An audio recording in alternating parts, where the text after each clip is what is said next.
Match শুরুর আগেই মাঠের মধ্যে দাঁড়িয়ে আল্লাহর কাছে দুই হাত তুলে প্রার্থনা করল লামি ইয়ামাল।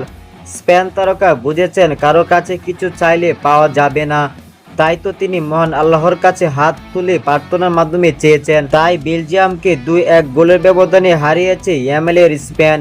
এছাড়া চলমান বিশ্বকাপে দ্বিতীয়বার ম্যাচ সেরা নির্বাচিত হলেন লামি ইয়ামাল।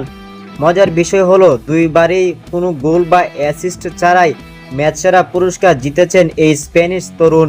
প্রথমবার অস্ট্রেলিয়ার বিপক্ষে রাউন্ড অফ 32 এবং দ্বিতীয়বার কোয়ার্টার ফাইনালে বেলজিয়ামের বিপক্ষে দুই ম্যাচেই তার ম্যাচ রেটিং ছিল 7.8।